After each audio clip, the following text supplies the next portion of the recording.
Very firstly मैं mention करना भूल गया था कि हैप्पी न्यू ईयर। उसके बाद जो बैड न्यूज़ और है, वेरी फर्स्टली मेरा फ़ोन टूट गया, बहुत बुरा वाला टूटा है यार, गिर गया था और वही टूट गया, बहुत बुरा टूटा है भाई, ऊपर से और नीचे से टूट गया है, एक-एक कोने से। तो भाई मुझे कुछ तो करना पड़ेगा इस साल, तो मुझे या क्या यूट्यूब से कमाई तो मुझे करनी पड़ेगी, अदरवाइज़ कुछ नहीं, मुझे 3 चैनल से काम करना पड़ेगा। दूसरी बात, मेरा भैया आ रखा है। Before starting the video I have so many bad news. पहली तो मेरा भैया आ रखा है। अब तुम लोग कहोगे कि भैया आया है तो इसमें बैड न्यूज़ क्या हो गई? और दूसरी बात, उस भैया ने मेरा गला दबा दिया था। फॉर रियल में गला दबाया, बहुत तेज़ गला दबाया जब मैं ये वीडियो रिकॉर्ड कर रहा हूँ। बहुत पेन हो रहा है भाई। और आधी मुझे रिकॉर्ड करनी थी, आधी इस भैया ने मेरा गला दबा दिया। तीसरी बैड न्यूज़, मेरे भैया ने मेरा सारा का सारा सामान ही खो दिया। कसम से फॉर रियल में मेरा आधे से सामान ही भैया ने खो दिया। चश्मा खो दिया मेरा एक। उसके बाद भी एक वो क्या कहते हैं, स्टैंड खो दिया, फ़ोन का स्टैंड। इतना बुरा इंसान है मेरा भैया, एक तो गला दबा दिया, ऊपर से सामान भी खो दिया। चौथी बैड न्यूज़, ये है स्क्रिप्ट, और स्क्रिप्ट के पीछे भैया ने इतना डार्क में लिख दिया सब कुछ अपना फालतू का।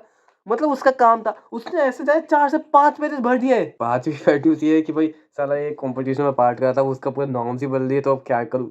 अब इतना प्रेशर बन गया है, प्रेशर में देखो ये वीडियो बनानी पड़ी, ऊपर से ये बैकग्राउंड का शोर तो मैं अवॉइड कर ही नहीं सकता। और छठी बैड न्यूज़ कि मेरा भैया आ रखा है, इसने सत्य में आते ही दिमाग खराब कर रखा है। कसम से मैं और कुछ नहीं कह सकता, मेरे सिर पे बहुत दर्द हो रखा है जब से मेरा भैया आया, कसम से। तुम आज तुमने टॉपिक्स तो देख लिए होंगे बेसिकली।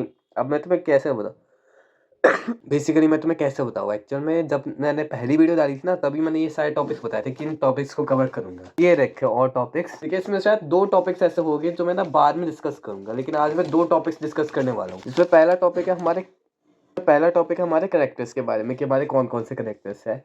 और जो दूसरा टॉपिक्स है उसमें काफ़ी कुछ, मतलब मैंने ऐसे एनालिसिस बनाए थे जो कि तुम्हें बताना था मुझे, लेकिन मैं बताना भूल गया। इसको शॉर्ट फॉर्म की वीडियो में 2-3 मिनट की वीडियो बन जाएगी वैसे देखा जाए तो, चल जाएगा। तो हमारा पहला सेशन आता है, देखो हमारा है जितने भी कैरेक्टर्स हैं हम उसके बारे में बात करते हैं। देखो भाई फर्स्टली मैं नाम के नाम पे बहुत ही ज़्यादा दम इंसान हूँ, मुझे नाम लेने सच्ची में बिल्कुल नहीं आते।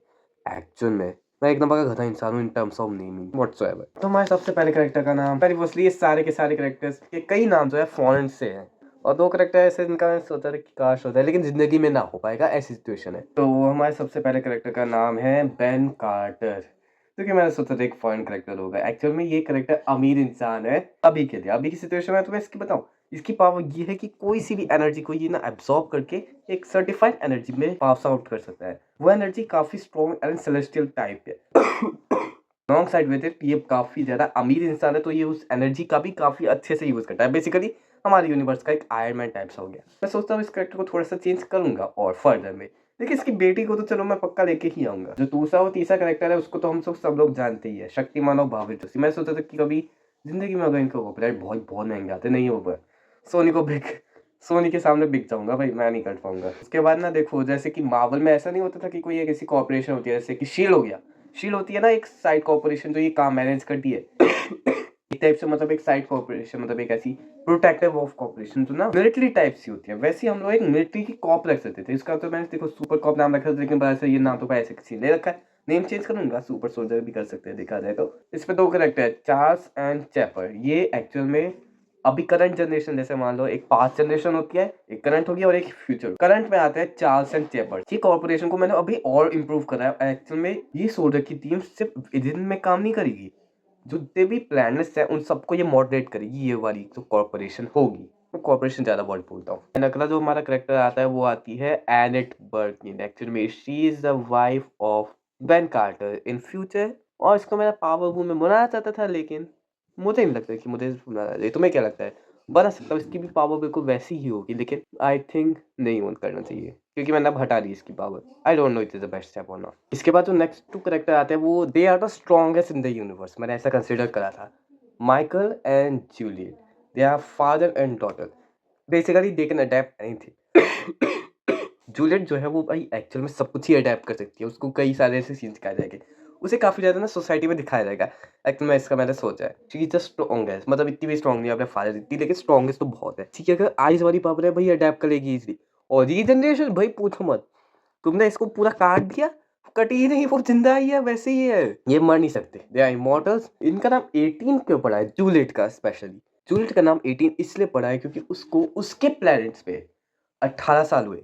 वो एक एलियन टाइप स्पीशीज है, और उसके बाद जो रिवोल्यूशन होता है उसके मुताबिक वो 18 साल की है। शायद से हमारे अर्थ में मैंने कितने साल लिखे थे, शायद 1700 साल तो लिखे हो गए, मतलब वो काफ़ी ज़्यादा साल की है अर्थ के मुताबिक, अपने प्लैनेट के मुताबिक वो बस 18 साल की है बस। अपने वीडियो का पहला सेगमेंट तो पूरा हो चुका है, इसमें हम लोग कुछ कैरेक्टर्स के बारे में बता सकते हैं, लेकिन इसके पीछे भी कुछ लिखा हुआ है, जिसमें लिखे हुए और कैरेक्टर्स, जिसमें पहले आते हैं हमारी एक इंडियन कैरेक्टर है, इसका नाम है अदिति। एक नॉर्मल सी गर्ल है बेसिकली, जो हमारा जो यूनिवर्स ए नहीं होगा, वर्ल्ड ए, तो उसमें इसका अपीयरेंस होगा। She is so much weak, I mean she just a guest, लेकिन ये हमारे कैरेक्टर की एक रिस्पॉन्सिबिलिटी की वजह से काफ़ी ज़्यादा पॉपुलर है।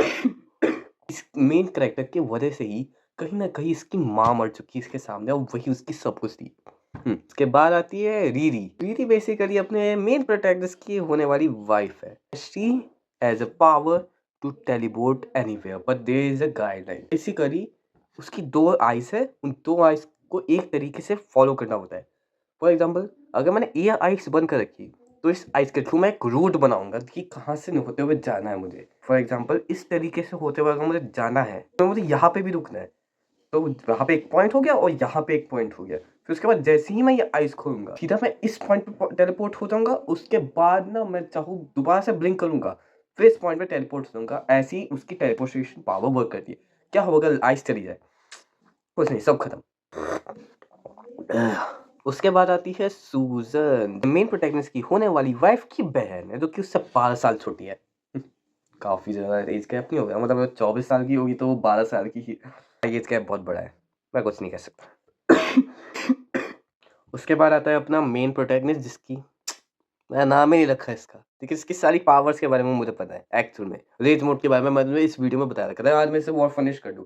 देखो, रेज मोड की कुछ स्टेजेस होती है। पहली होती है हीट। हीट बेसिकली ना देखो, कुछ क्वाइट रेडियस को बढ़ा देती है, कुछ मूव्स की लेंथ को बढ़ा देती है। वो ज़्यादा इफेक्टिव नहीं होती, मतलब ऐसा नहीं कि तुमने ज़्यादा ही ओवर पावर्ड एबिलिटीज दे दी, ऐसा नहीं हो सकता। उसके बाद रेज 2 आती है, जो तुम्हें दे सकती है over power ability. For example, एक वेपन है जिसकी एक्सेस के लिए तुम्हें ना भाई रेज मोड चाहिए ही चाहिए। वो वेपन अगर तुम्हारे हाथ में है, तुम रेज मोड में आ गए, तो भाई वो रेंज वेपन बहुत तगड़ा हो जाएगा। वो वाला वेपन रेंज नहीं था वो एक्चुअल में, वो वेपन तगड़ा हो जाएगा। मैं तुम्हें बता नहीं रहा वो वेपन क्या है। उसके बाद रेज की दूसरी स्टेज है, वो जो वेपन है उस रेज की रेज से फाइनल स्टेज में पहुंच जाएगा तेज, और वो बहुत तगड़ी रहती है। उसमें एक स्पेशल मूव भी है, जो कि मतलब बताना बताओ यार, बता देना अगर तुम्हें जानना है तो इस टाइम स्टैम्प पे करके डालना। हो सकता है मैं तुम्हें अगले महीना बता दूं ये चीज की क्या करता है ये वेपन। इसके भी ऊपर जो भी फीमेल्स का जो रेज होता है, वो मेल्स के रेज से काफी ज्यादा ऊंचा रहता है, काफी ज्यादा। लेकिन रेज भी भाई कंट्रोल लेवल पे अगर हो तो ही भाई बैलेंस रह पाता है।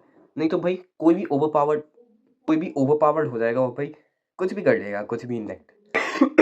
इसके बाहर एक ऐसा गॉड आता है, जो कि मैंने तुम्हें बताया था मात्रा वाली वीडियो में, कि भाई एक गॉड से वो नफरत करता है, कि उसे डर लगता है कि भाई गॉड उसको मार ना दे। ये गॉड सबसे बड़ा वाला है, मतलब ये गॉड ना भाई मार ही देता मात्रा वाले करेक्टर को ही। एक्चुअली में he is a God of death itself. अपना मेन प्रोटेक्टर उसके घर पे आया था, इसे कुछ नहीं सोचा, बस भाई सोच के पीछे पागल हो गया और भाई अटैक ही कर दिया सीधा। इसे लगता था कि भाई जितने भी लोग यहाँ आते हैं हर कोई उनसे नफरत करता है।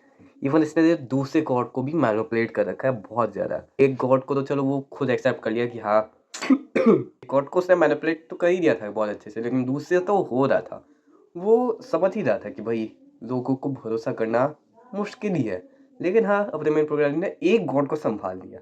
बाकी जो 2 गॉड्स थे वो बिल्कुल नहीं संभाल पाए। वो एक्चुअल में और भी ज़्यादा स्ट्रॉन्ग था, क्योंकि उसकी एक वाइफ भी थी जो चेंज को मैनिपुलेट कर सकती है। So basically she can manipulate the change. Actual में ये गॉडेस ऑफ डार्कनेस है, ये चेंज को मैनिपुलेट कर सकती है, बिकॉज फियर का जो वेपन है वो 2 हिस्सों में बट रखा है। एक आगे क्लॉज है और पीछे है चेंज, और वही चेंज अपने मेन प्रोटैगनिस्ट पे भी है। Other spoiler, part 2 of this video बहुत दिनों समय बाद बना रहा हूँ, जाने क्यों, मुझे आलस की बहुत आदत हो चुकी है।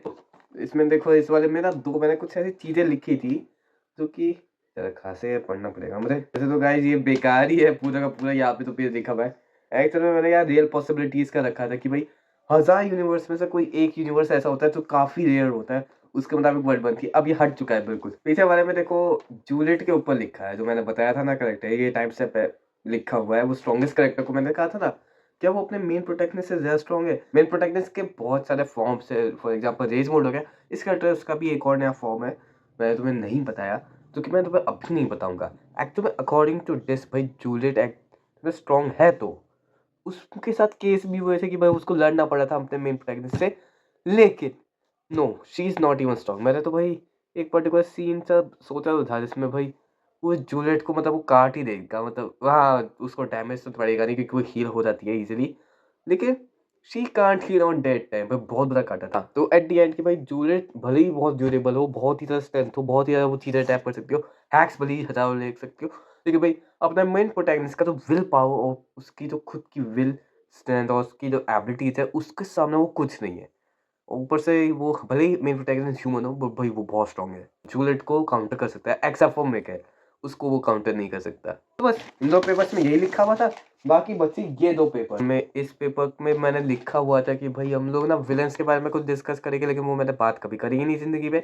मैंने तो शॉर्ट की वजह से जो ब्रेक लिया था बड़ा गंदा वाला, उसकी वजह से सारे कांड हो गए। टाइम पे मैंने एक लॉन्ग वीडियो का कहा था बस, लेकिन मैंने कभी डिस्कस ही नहीं करा। और इसमें क्या है, एक्चुअल में जब भी तुम्हें एक सपना आता है, तुम उस सपने को कभी-कभी यूज़ भी कर सकते हो। इसके बारे में मैंने 3 बार सोचा था, लेकिन भाई ये तीनों सपने मेरे किसी काम के नहीं आए। मैं कुछ नहीं कर सकता। तो मतलब इस वीडियो में मैंने तुमसे अपने कैरेक्टर्स के बारे में डिस्कस करा। बस यही कुछ कैरेक्टर्स थे, जिनसे मुझे तुम्हें डिस्कस कराया था। ये इम्प्रूव भी हुए कई सारे कैरेक्टर, जैसे लाइक सूज़न हो गया। को एडिशनल में मैं तुम्हें एक और कैरेक्टर की इन्फॉर्मेशन बता देता हूँ। एक्चुअल में अपने मेन प्रोटैगनिस्ट की दादी है रीरा। नहीं, वो उसकी भी कोई दादी ऐसा वगैरह रिलेशन नहीं है। उनका नेम ही है रीरा। वो बहुत ज़्यादा रेस में और स्ट्रॉन्ग है। वो अपने टाउन की सबसे ऊँची जाने वाली एक औरत है। She is the strongest. और मैंने कहा था ना वो रेज मोड भी एक्सेस कर सकती है। एंड फीमेल कैरेक्टर्स में काफ़ी ज़्यादा लेवल का रेज रहता है as compare to a main character. तो yes, she is the strongest और बहुत ज़्यादा बैलेंस कैरेक्टर है। तो भाई मैंने कई दिनों बाद भाई ऐसी लंबी सी वीडियो बनाई है भाई। तो आई डोंट नो भाई, बहुत बेकार स्क्रिप्ट बनाई गई है। वही मुझे स्क्रिप्ट बनाने की, वीडियो बनाने की आदत नहीं होती है ना। मुझे तो बस पॉइंट्स लिख देता हूँ भाई, वीडियो बना देता हूँ और मैं एक्स्ट्रास क्यों बोल रहा हूँ। तो भाई अब 27 को मैं तुम्हें बाकी के 2 पॉइंट्स को डिस्कस करके बताऊँगा जो मैंने यहाँ पे भी रखे थे अभी।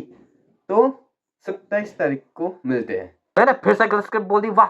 27 तारीख को मैं तुम्हें बताऊँगा कि भाई मैंने कैसे अपने इन कैरेक्टर्स को इवॉल्व करा है इन सबको, और अगले कुछ महीनों में मैं तुम्हें बताऊँगा इनके बारे में। इन 2 पेपर्स को जो मैंने अभी रखे थे। कसम से यार स्क्रिप्ट बोल के बताने की आदत क्यों नहीं है भाई, बहुत गंदा इंसान हूँ मैं, कसम से बहुत ही ज़्यादा गंदा इंसान हूँ। वेल, लाइक शेयर सब्सक्राइब कर देना, और मैं तुम्हें आगे जाके 27 तारीख को बहुत अच्छे से फर्निश करके बताऊँगा, बिकॉज़ उस टाइम पे मेरा बर्थडे भी आता है और एनिवर्सरी भी हो जाएगी। 1 साल हो जाएगा हमारे इस चैनल को। मिलते हैं हम लोग अगले वीडियो में या शॉर्ट में। शॉर्ट्स में तो मैं हाँ, इसको टुकड़े में डालूँगा। व्यूज़ पाने का इतना गंदा तरीका। छोड़ो।